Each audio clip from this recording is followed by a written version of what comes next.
So if electric current, that means if there is variation in electric current, then it produces, तो इससे क्या होगा?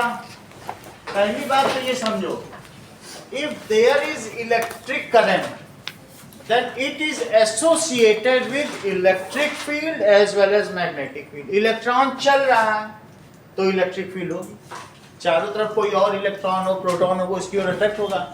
लेकिन electron अगर सिर्फ रुका है तो उसके चारों तरफ, जैसे इलेक्ट्रॉन है या निगेटिव चार्ज, तो इसके चारों तरफ एक फील्ड है। फील्ड का तुम कैसे पता करोगे? प्लस चार्ज जहां जाए वो फील्ड कहलाती है। तो बोलो अगर ये इलेक्ट्रॉन है तो इलेक्ट्रॉन की वजह से फील्ड कहां होगी? ये प्लस चार्ज का इसकी ओर चलेगा। तो ये जान जाना कि अगर मैं आपसे कहूं ड्रॉ फील्ड अराउंड, किसके फील्ड अराउंड? Negative charge. तो नेगेटिव चार्ज की फील्ड कैसी होगी बोलो? Radially inward. कैसी होगी? तो जहां प्लस चार्ज है, wherever positive charge goes that is called electric field. सही है? क्या इस चीज को देखो,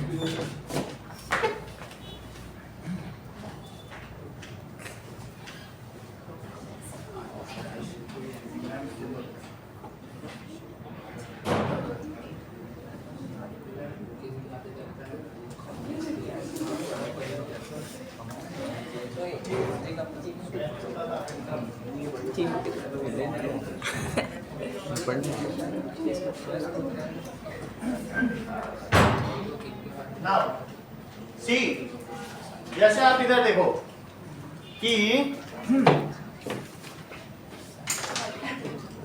ये अर्थ है।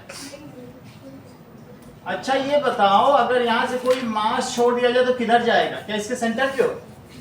तो जिधर m मास जाए तो उधर क्या कहेंगे बोलो?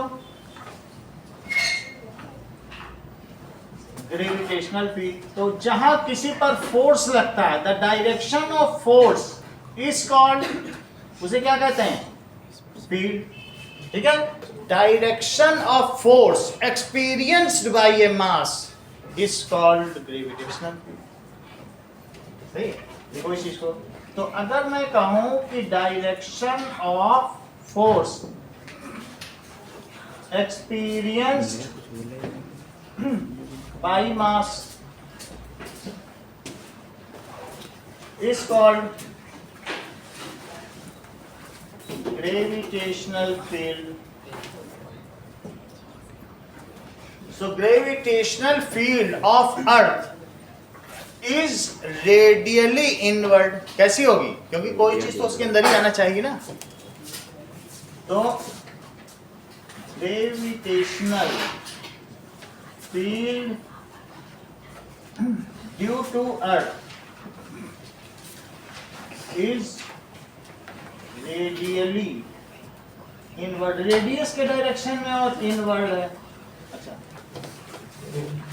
यहां देखो, the force experienced by positive charge due to some charge is called electric field. Positive charge पे जो फोर्स लगे, मास पे लगे तो ग्रेविटेशनल फील्ड कहना, प्लस चार्ज पे लगे तो इलेक्ट्रिक फील्ड लगना, और जब नॉर्थ पोल पे जो फोर्स लगे उसे मैग्नेटिक। तीन तरीके की फील्ड बताऊं।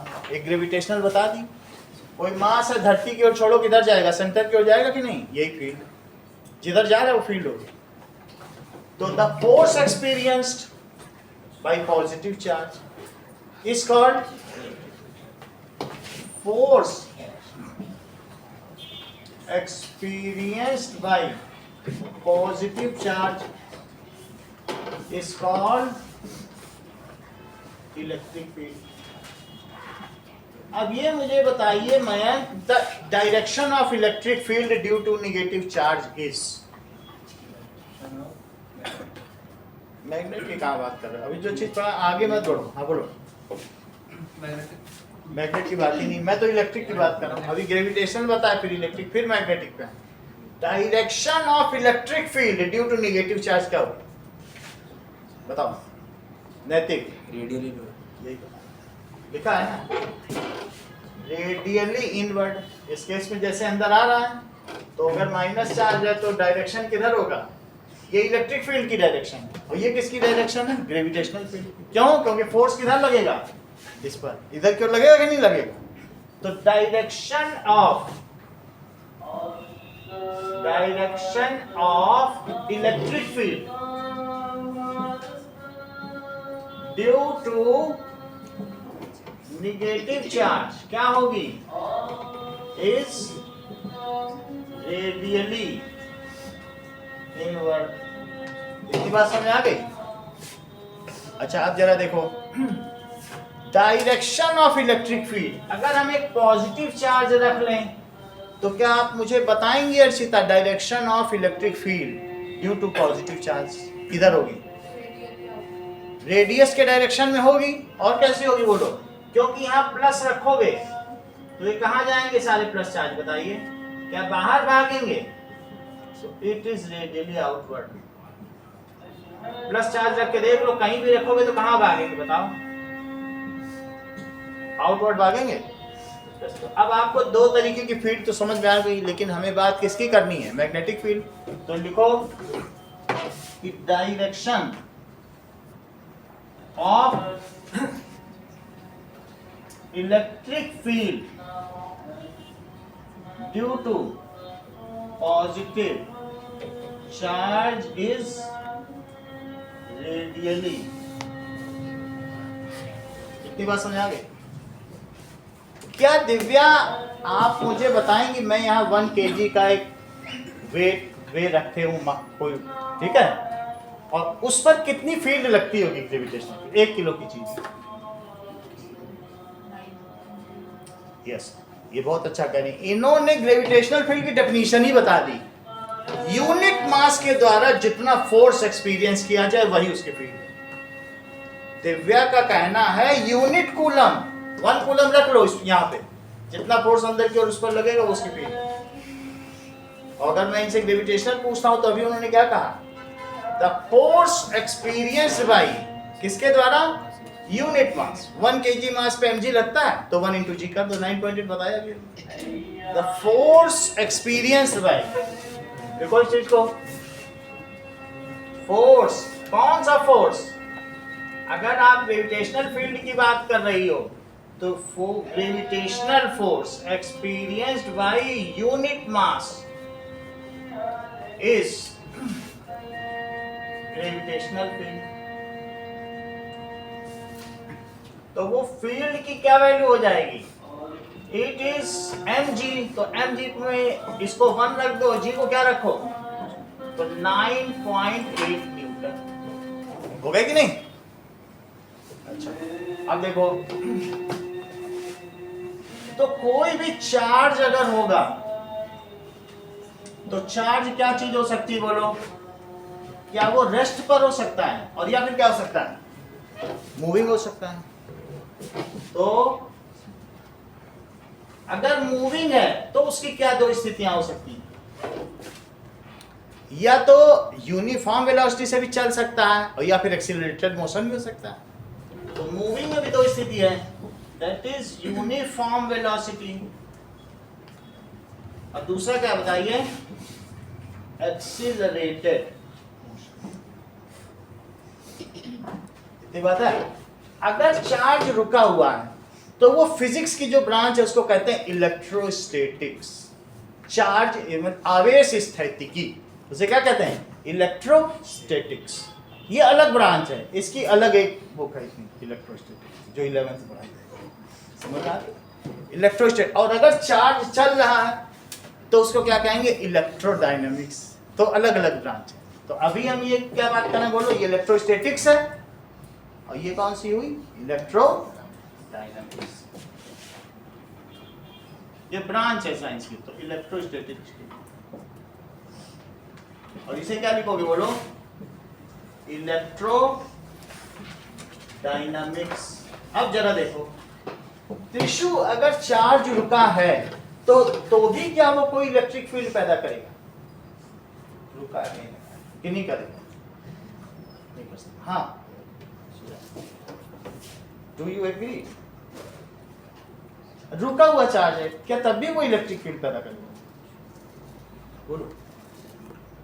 वो तो कह रही थी रेडियली आउटवर्ड करेगा, इसकी बात सच है, कौन झूठा है? वो कह रही रुका तब भी प्रोटॉन को तो भगा ही देगा, वो ऐसे बोल रही, ये कह रही नहीं भगाता है। आप क्या कहते हैं? चार्ज के ऊपर डिपेंड करेगा। चार्ज डिपेंड है, वो अच्छा चार्ज है, मतलब जो भी चार्ज अगर रुका तो क्या उसके चारों तरफ इलेक्ट्रिक फील्ड होगी? होगी। चार्ज को तो रिपेल करेगा ही, सही है। सो इसका मतलब है चार्ज एट रेस्ट सिर्फ क्या कर सकता है? इलेक्ट्रिक फील्ड पैदा कर सकता है, मैग्नेटिक नहीं पैदा कर सकता। चार्ज एट रेस्ट ओनली, अभी आपको दिखाया। इट कैन क्या कर सकता है? प्रोपगेट और जनरेट इलेक्ट्रिक। इतनी बात तो है। प्लस है तो प्लस को भगा देगा, माइनस है तो खींच लेगा। डायरेक्शन अपोजिट जरूर है, लेकिन है तो ना फील्ड। मास में ग्रेविटेशनल फील्ड होगी और चार्ज में क्या होगी? इलेक्ट्रिक फील्ड होगी कि नहीं होगी? तो देखो that is charge at rest produces electric field. अच्छा, अब कुछ चीजें अभिषेक से पूछी जाए। इसमें करंट फ्लो कर रही है और यहां पर एक कंपास है। कंपास की कोई नीडल की डायरेक्शन है, इन्होंने आके देखा तो नीडल इनको कहीं मिली और यहाँ पर उन्होंने देखा कि रेड है तो चलो ये नॉर्थ हो गया, नॉर्थ को डायरेक्ट कर। चलता हुआ चार्ज, तो इसको देख के अभी कुछ किया नहीं जा रहा ना, मैं इसको स्विच को टैप कर रहा हूँ ना ऑन ऑफ। तो बताइए इस सर्किट में जो चार्ज फ्लो कर रहा है उसकी वजह से अभी कोई मैग्नेटिक फील्ड यहाँ है या नहीं है? चंद्रशेखर, अर्शिता कह रही है। बहुत बड़ी बात इन्होंने कही, क्योंकि चलता हुआ चार्ज, हाँ अगर आप इसको वेरिएशन कराओ तो ये वेरिंग फील्ड हो जाएगी। तब क्या हो जाएगी? चार्ज एक्सिलरेट करो। एक होता है चार्ज इन यूनिफॉर्म स्पीड, वो क्या करेगा? Produces electric field as well as. अब देखो अर्चिता कहना क्या चाहती वो हम तुम्हें बता दें। कह रही है सर अगर आप इसको ना यहाँ ऑफ कर दो तो ये एक्चुअल नॉर्थ साउथ डायरेक्शन में आ जाएगा, क्योंकि जब शुरू में आधे घंटे पहले मैं आई थी और इसको चलाया था तो ये नॉर्थ में ही था, और जिस समय मैंने ऑन क्या किया इसने तो डायरेक्शन ही बदल दी। Why it is so? अभी इसकी ऐसी डायरेक्शन मुझे अभी नहीं चल रहा है।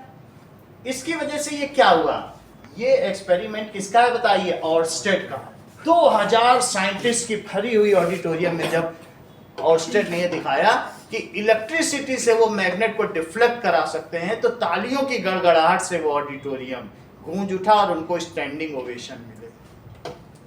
समझ आई बात कि नहीं? तो यहाँ क्या बात कही गई है बताइए? Charge moving with uniform speed, इसमें रही होगी तभी तो इसने उसको डेविएट कर दिया। Produces electric field as well as non varying magnetic. वो बदल नहीं रही, बस एक बार मुड़ गई, दोनों को इंटरेक्शन से जहां उसका मन क्या चल गई, लेकिन हुआ तो ना। तो ये डायरेक्शन कहाँ चली गई बताओ? अब ये फिर ये मुड़ के कहाँ हो गया? जब मैंने इसे ऑन किया ये नॉर्थ साउथ में था, लेकिन अब नहीं रहा। अब कैसा हो गया बोलो? अब ऐसा हो। और बार बार अगर आप इसे ऑन ऑफ करोगे तो क्या होगा बताओ? इफ द की, यहां पर एक की लगा लो और इसको बार बार टैप करो तो क्या होगा? There is oscillation. इस चीज को क्या कहते हैं? Varying electric and magnetic field. इसको कहते हैं इलेक्ट्रोमैग्नेटिक वेव्स। दोनों चीज बदल गई। हम इसे टप टप टप टप करते जाएं, अब ये वेव्स बन गई। यही वेव्स अगर मैं बहुत जल्दी जल्दी करूं, 10 to the power 7 टाइम्स पर सेकंड करूं तो लाइट बन गई। 10 to the power 36 टाइम्स करूं तो गामा रेज बन गई। उतनी बार पर सेकंड, कितनी बार टप टप टप टप करो, सन में उतनी टाइम्स एक्सीलरेट होता जाए। 10 to the power 36। तो जो ये डिफरेंट इलेक्ट्रोमैग्नेटिक रेडिएशंस है जिनको हमको जेम्स मैक्सवेल ने बताया, क्या बताया? कि accelerating charge produces varying electric and varying magnetic field which creates light, X-rays, UV rays, infrared rays, radio waves, microwaves, gamma rays। ये सब वही तो उसके फॉर्म है अलग अलग एनर्जी के। बोलो बात समझ में आ गई? अब हम इस चीज को लिखें कि charge moving at uniform speed. Sentence को कंप्लीट करो ताशी।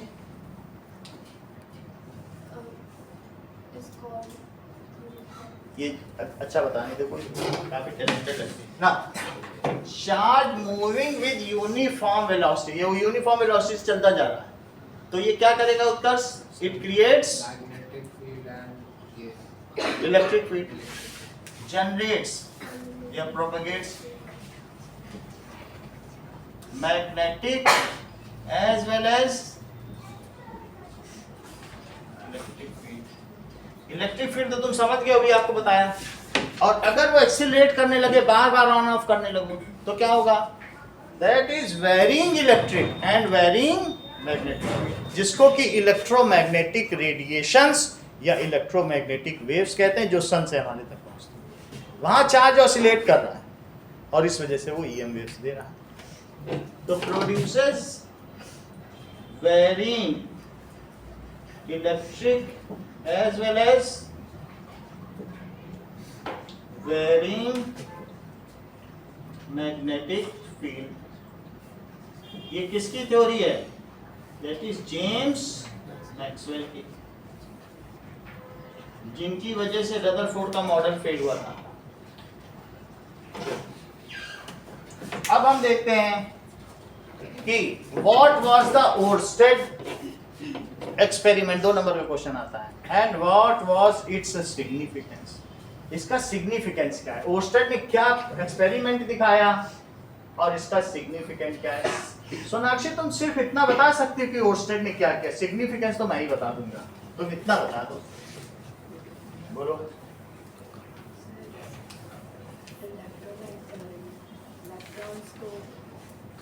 अच्छा शिव शर्मा आप बताइए। सर जब कोई भी सर्किट में सर इलेक्ट्रिक करंट जो पास होगा सर, फिर उससे सर मैग्नेट जो है वो रिफ्लेक्ट करेगा। यही चीज करके दिखा। So when that is Oersted has shown that क्या चीज बताई? Electricity and magnetism are unified. ये एक ही चीज है, उन्होंने कहा 2 चीज है ही नहीं। क्या क्या चीज बताई बोलो? Electricity and magnetism are unified. Unified का मतलब तुम समझती हो दिव्या क्या होता है? यूनिफिकेशन का मतलब है जैसे 2 distinctly looking phenomena when are proved by the same basic law. तो जैसे बताओ सन के चारों तरफ अर्थ का घूमना, अर्थ के चारों तरफ मून का घूमना और स्पेन का अर्थ की ओर गिर जाना, क्या ये तीनों एक ही लॉ से गवर्न है कि अलग अलग लॉज हैं? तो इसको, इन तीनों चीजों को किसने यूनिफाई किया? न्यूटन ने। किसने यूनिफाई किया? Newton has unified different apparently looking. इसी तरीके से आइंस्टीन को किसी ने मैग्नेट दे दिया तो बचपन में वो 7 साल तक मैग्नेटी से खेलते रह गए। लेकिन ओस्टर ने क्या प्रूव किया? जो इलेक्ट्रिसिटी है वही क्या है? It is only a phenomena related to electricity. तो दोनों को किसने यूनिफाई किया? इन्होंने कहा ये अलग अलग नहीं है, एक ही बुक में एक ही चैप्टर में पढ़े जा सकते। समझ में आ गई बात? मैक्सवेल ने क्या किया? 3 चीज को यूनिफाई किया। बोला लाइट को भी शामिल करो, क्योंकि varying electric and varying magnetic field से ही तो लाइट पैदा होती है। तो उन्होंने किसको शामिल कर दिया? Light, magnetism and electricity, all the 3 are, जबकि तीनों अलग अलग लग रहे देखने में। मैक्सवेल ने क्या कहा? जो इलेक्ट्रोमैग्नेटिक वेव्स हैं वो क्या है, या जो लाइट है, लाइट को ही तो हम इलेक्ट्रोमैग्नेटिक वेव्स कहते हैं, जो वेरिंग इलेक्ट्रिसिटी और वेरिंग मैग्नेटिक फील्ड से पैदा होता है। समझ आई बात? चलो, तो अभी अभी हमको इन्होंने बताया, किसने बताया? कि शिव शर्मा ने। If the key is tapped है ना, switched on and off frequently, then the nearby kept compass is deflected frequently. He has shown that when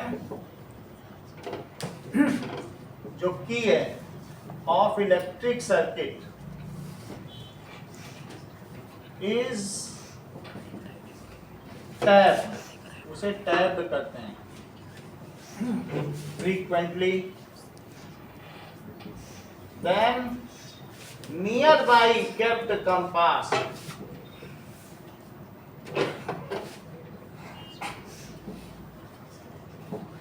आप सिर्फ टैप भी लिखो, जब उसे टैप किया जाएगा तो near by kept compass deflect हो जाता है कि नहीं, गेट डिफ्लेक्टेड। ऐसा क्यों होता होगा? As the magnetic field of compass, ये जो कंपास है इसकी अपनी मैग्नेटिक फील्ड है, वो नॉर्थ से निकलती है और कहां चली जाती है बोलो? ये एक खुद ही टाइनी बार मैग्नेट है, वो किससे इंटरेक्ट कर रही है बताइए? अगर ये एक है तो इसके चारों तरफ भी तो तुमको मालूम है राइट हैंड थंब रूल से, इसके चारों तरफ भी तो एक फील्ड है और इसकी भी फील्ड, अगर दोनों इंटरेक्ट करेगी तो क्या इस पे फोर्स नहीं लगेगा? समझो दो मैग्नेट इंटरेक्ट कर रहे हैं, अब ये हिल नहीं सकता, ये हिल सकता है, ये अपनी एक्सिस में पिवोटेड है तो डिफ्लेक्ट होगी। तो क्या बोलोगी? द मैग्नेटिक फील्ड, ऐसा करने से क्यों डिफ्लेक्ट हुआ? The magnetic field of compass interacts with the magnetic field of electric circuit, hence वो इंटरेक्ट करता है, हेंस गेट डिफ्लेक्ट। समझ में आ गया 2 नंबर क्वेश्चन कैसे करना? As magnetic field of compass interacts with magnetic field of electric circuit and get deflected. What does it mean by magnetic compass? A tiny bar magnet pivoted or suspended on a pin, कोई भी pin पर होता है, and rests in कहां पर? North south direction, in absence of stray magnetic field। आसपास कोई और फील्ड ना हो, कोई और मैग्नेट ना हो, सिर्फ उसी को रखा हो, और रख दोगे तो फिर उनकी तरफ भी जाने लगेगा ना। अ टाइनी बार मैग्नेट, ठीक है, which rests in north south direction, that is geographical north south direction mean करता है, ठीक है। the end which points out in north is called north pole and the end which points out to south, उसे white रखते हैं, एक को red रखते हैं और उसी में मैग्नेट पे दूसरा एंड कैसा रखेंगे बोलो? व्हाइट रखेंगे। तो ऐसा कोई भी जिसमें, जैसे ये देखो, जनरली हम मैग्नेट खरीदेंगे तो 2 एंड होंगे, एक कैसा होगा, जैसे एक रेड एंड है तो ऐसा ये, एक व्हाइट है और एक कैसा है, the end which points out to north is called north pole and the end which points out to south, उसे क्या कहेंगे? व्हाइट वाला क्या है? साउथ। सही, और इसी पे रख दो तो ये जहां पर भी रहेगा वो कहां रहेगा?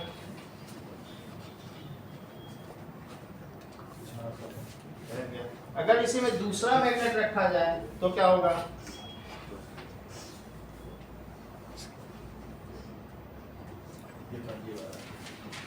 बहुत सारे मैग्नेट हमारे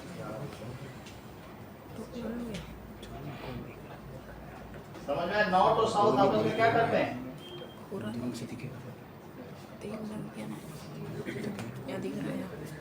ये सही वो सही। चलो अब आगे लिखें।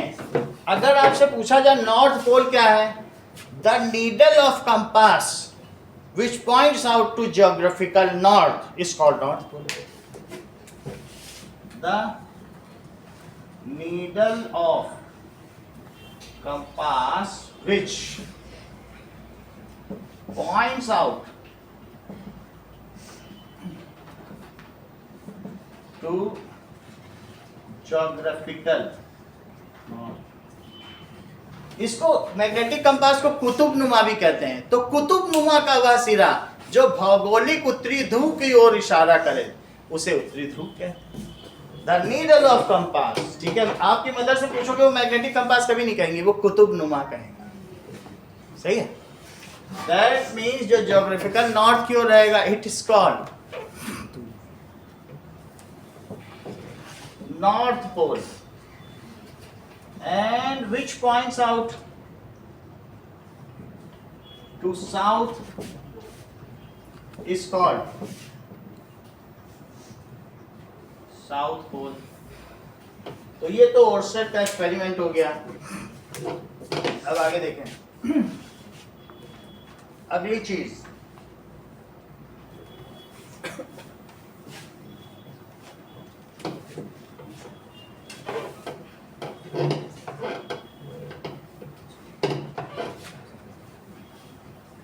ना मैग्नेटिक फील्ड लाइंस क्या होती हैं?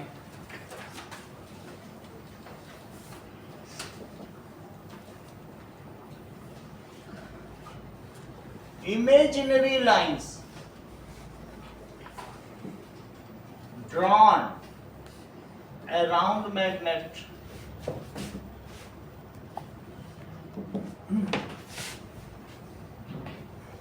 ठीक है, which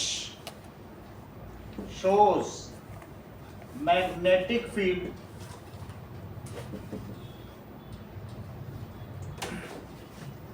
around it are called magnetic field lines.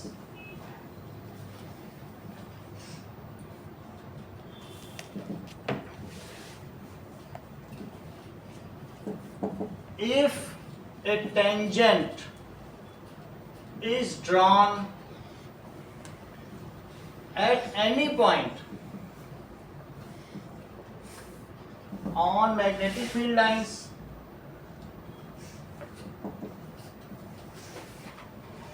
then it shows the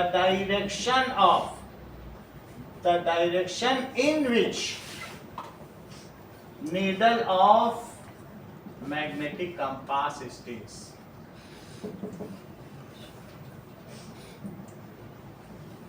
If placed there, जरा इसे समझे क्या लिखा गया है.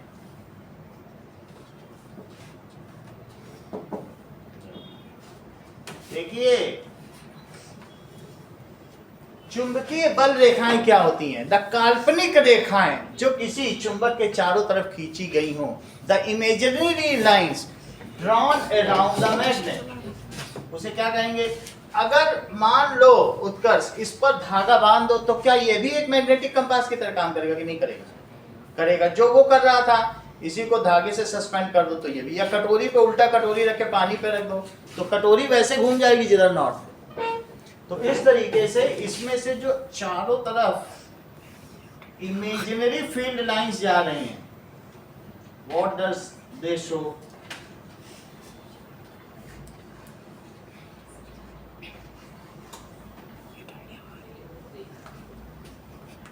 ये देखिए,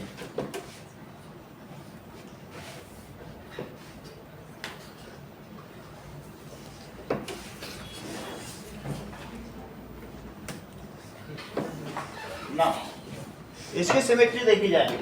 इसमें क्या होगा?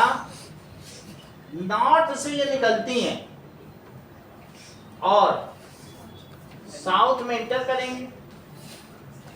Inside these magnetic fields are from south to north. These are equispaced and unidirectional. Inside magnet it is a uniform magnetic field. Equispaced भी है और यूनिडायरेक्शनल भी है और पैरेलल भी. सही है. यूनिडायरेक्शनल का मतलब ही पैरेलल है. If tangent is drawn at any point, मान लो यहाँ पे आपने टेंजेंट ड्रॉ किया और यहीं पर एक कंपास रख दिया, तो कंपास कैसे रेस्ट करेगा? तो नीडल ऑफ कंपास ऐसे रेस्ट करेगी जहां पर ये.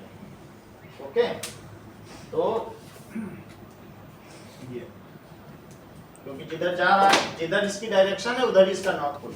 पहली बात समझ आ गई?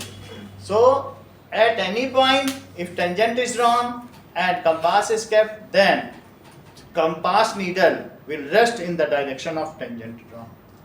Magnetic field lines के बारे में कोई 7 फीचर्स बताइए Divya. Magnetic field lines are closed curve. It moves from north pole to south pole outside the magnet, and inside the magnet, magnetic field line flows from south pole to north pole. और magnetic field line never intersect each other, or magnetic field line are congested at its pole, or ठीक है, dilated कहाँ पर होगा? That is eight other points, ठीक है।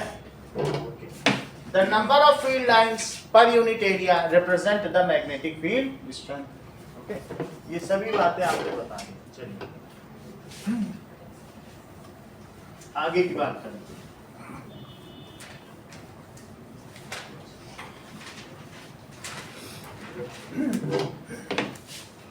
Now, magnetic field due to current carrying conductor.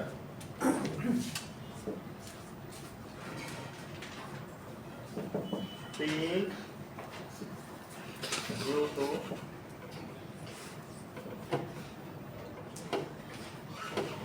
long straight conductor. एक चीज अभी दिव्या ने जो बताई, गीत आप बताइए, why the magnetic field lines never intersect? अगर मैग्नेटिक फील्ड लाइंस के ऊपर हम एक टेंजेंट ड्रॉ करते हैं तो वो कभी भी इंटरसेक्ट नहीं रहता, और जो टेंजेंट है वो नॉर्थ पोल के तरफ ही डायरेक्शन दिखाता है। कुछ बता ही नहीं रहे, इसका मतलब भी बताने की जरूरत है, तो हम तो सोचा था आगे बढ़े। हाँ बोलो, why magnetic field lines never intersect? ये तो बेसिक चीज है, हर बार क्वेश्चन आता है। सर एक ही डायरेक्शन में फ्लो करते हैं सर। ये बता ही नहीं रहे। सर एक पॉइंट पे दो टेंजेंट हाँ वही पूछा क्यों? क्योंकि सर इंटरसेक्ट इसलिए नहीं करते क्योंकि एक पॉइंट पर दो टेंजेंट नहीं ड्रॉ करते।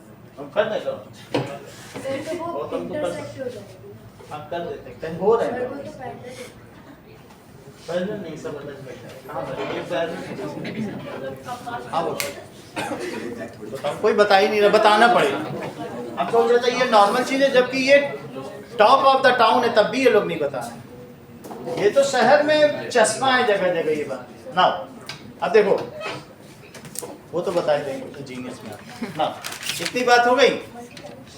चलिए, magnetic field lines never intersected each other at any point.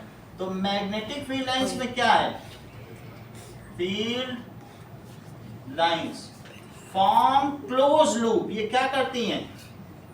Close loop बनाती हैं, जहां से निकलने पूरा एक चक्र बना रही हैं। दूसरी चीज, it comes out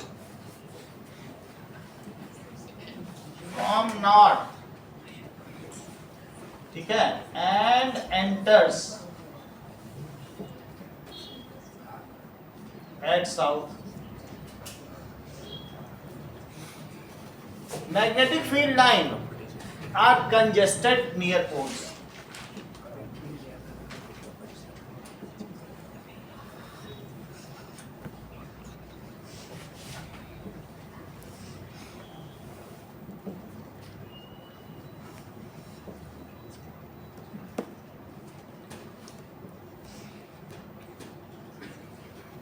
The region around magnet up to which a ferromagnetic substance experience force magnetic field lines can be drawn। जहां तक एक लौ चुंबकीय तत्व एक बल को अनुभव करता है, वहां तक चुंबकीय रेखाएं खींची जा सकती हैं। ठीक है, the region around magnet, the region at which magnetic field is not drawn, there also magnetic field exists। क्योंकि पूरा तो तुम ड्रॉ नहीं कर लोगे, लेकिन वहां भी रखोगे तो वो कहीं ना कहीं तो रहेगा कि नहीं। पहली बात, उतनी दूरी तक जहां तक कोई भी फेरोमैग्नेटिक सब्सटेंस कोई फोर्स एक्सपीरियंस करे, magnetic field can be drawn. Is there the reason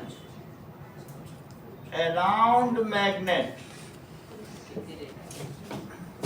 ठीक है, up to which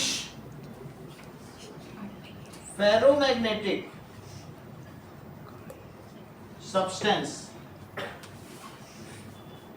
experience force, okay, magnetic field can be drawn।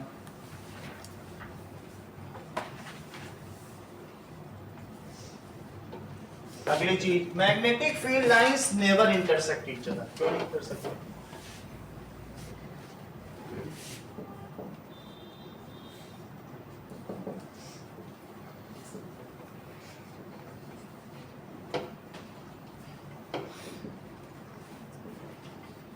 क्योंकि if this would have intersected, तो यहां से निकली एक तो फील्ड आपने ऐसे बना दी, और फिर इन्होंने उत्तर ने कहा नहीं हम तो ऐसे अच्छा लगा मुझे ऐसे, तो ऐसी स्थिति में यहां से जो निकल रही है तो एक तो ये आ गई और ये इधर चली गई। एक टेंजेंट ऐसे हुआ और एक टेंजेंट कैसे हुआ, देखो सुनाचित दो ड्रॉ कर लिया।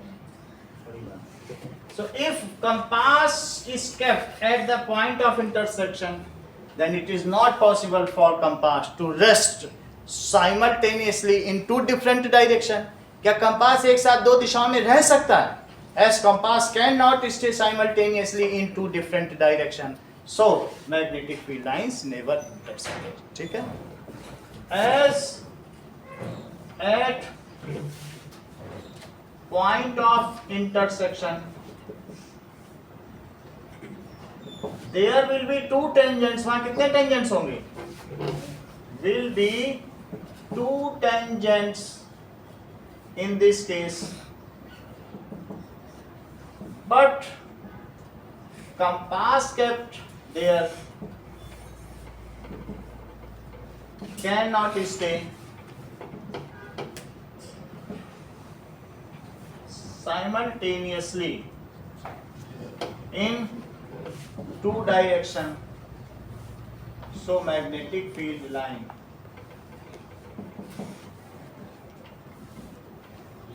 never intersect. हमने आपको करके भी दिखाया था, रखते जाओ कंपास बनाते जाओ, जब शुरू में पढ़ा था चैप्टर कराया था कि नहीं? never intersect. चलिए आगे की चीज देखें।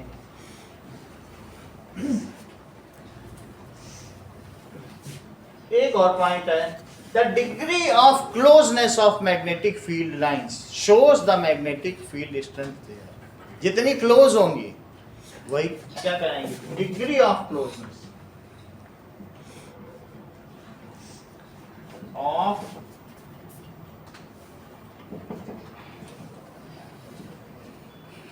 at any point shows the magnetic field strength. Now that is magnetic field due to long straight current carrying wire.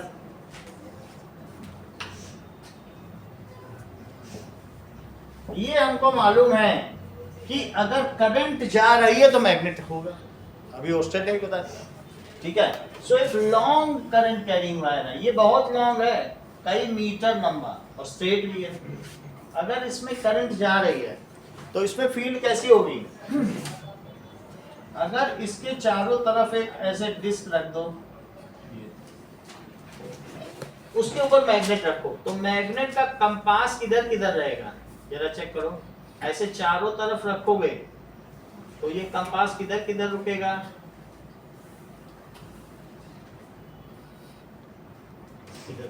यानी ऐसे चारों तरफ कैसे रहेगा?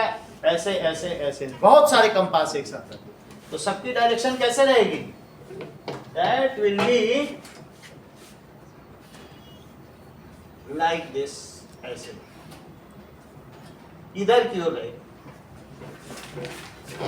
अब देखो, अगर इसमें से करंट हटा दी जाए तो बोलो ये जितने भी कंपास रखे हैं वो किधर हो जाएंगे?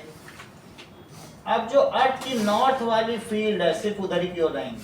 वैसे तो हमने इसके चारों तरफ कई कंपास रखे थे, लेकिन अब करंट हटा दी, देखो करंट नहीं, तो अभी फिर क्या हो जाएंगे? ये सब एक ही डायरेक्शन में रहेंगे, जो अर्थ की मैग्नेटिक फील्ड है उस डायरेक्शन। फिर ये ऐसे घूमेंगे, अब ये घूम रहे हैं लेकिन करंट हटा दिया तो ऐसे, और इसमें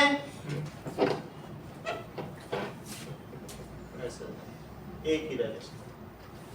इससे पता चलता है कि इसकी वजह से जो इसमें करंट जा रही है, now the magnetic field in a current carrying wire can be determined by Maxwell's right hand thumb rule.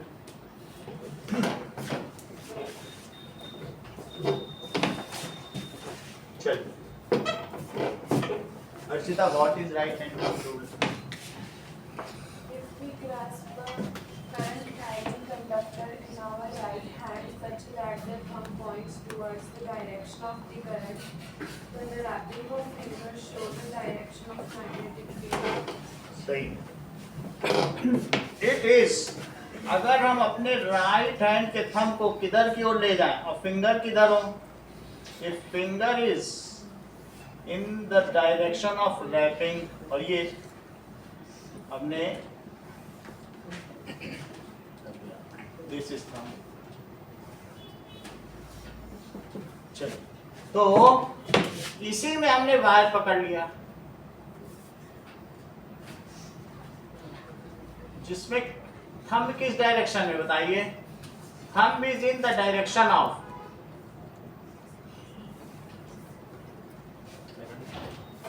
तो रैपिंग ऑफ फिंगर्स क्या बता रहे हैं? So if we grasp wire with our right hand such that thumb points in direction of current, then the direction of wrapping of finger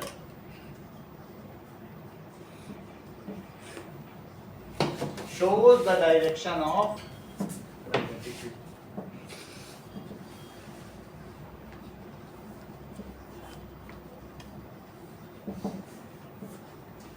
ये बात हो गई, ये मैक्सवेल के दाहिने हाथ का नियम है, that is Maxwell's right hand thumb rule, right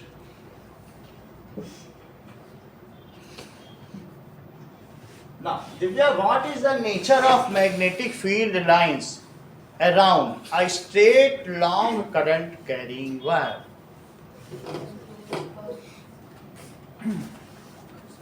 Abhishek, concentric planar circle whose center lies onward, इतना लिखना। That is nature of field, कैसा होगा इस केस में? तो अगर एक वायर है और इसमें बहुत सारे ऐसे कार्डबोर्ड लगा दो और सब में कंपास रखोगे तो सभी ये कंसेंट्रिक है, और इन सभी का सेंटर कहां पर लाई कर रहा है? That is,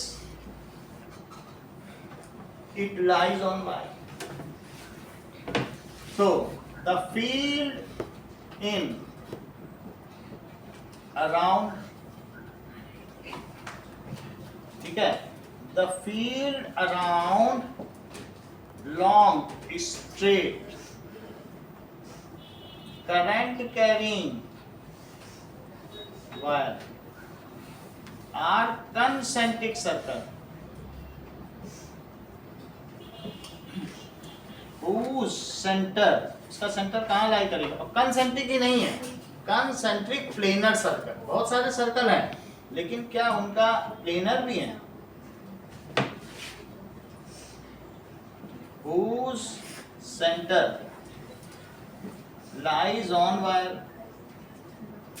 How does the strength of magnetic field varies with distance? अगर ये पॉइंट P है और एक पॉइंट Q है, तो P अगर A डिस्टेंस पर है और ये 2A डिस्टेंस पर है, काशी आपसे पूछा जा रहा है, तो बताइए इनकी फील्ड में किसकी फील्ड वीकर होगी, किसकी स्ट्रॉन्गर होगी?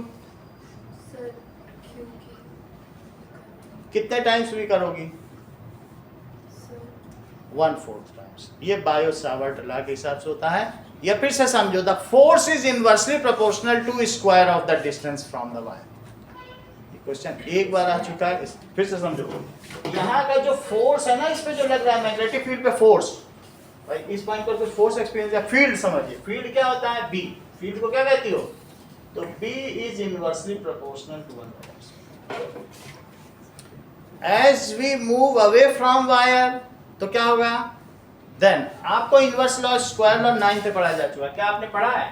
Gravitational force it is equal to G m1 m2 by r square. जिनमें 1 by r स्क्वायर होता है वही कंजर्वेटिव फोर्स है, इसीलिए मैग्नेट भी कंजर्वेटिव फोर्स है। तो अगर आपसे पूछा जाए दूर जाने पर फील्ड कम होती है ज्यादा, ताशी ने सब बता दिया है, बोले सब कम हो जाएगी। कितनी कम हो जाएगी? 1 by r स्क्वायर। r को डबल करते ही 1/4 हो जा रही है। पहले a 2a लिखो 1/4 हो गई कि नहीं? बात समझ आ गई?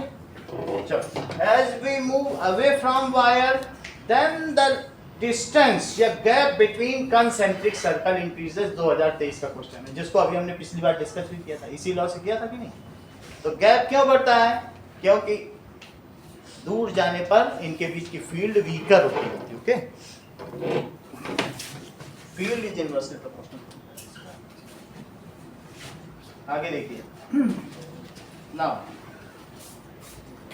सर हाँ, सर ये इसी बात पर कौन सा? वो तुम्हारे तक कहाँ पहुँच रहा है? तुम्हारा भी तो बंदी है। नहीं सर इसमें आ गया। आ रही हवा बंद कर देना। ठीक करते हैं। अब कुछ कम हुई? चलो अभी ठीक कर। आप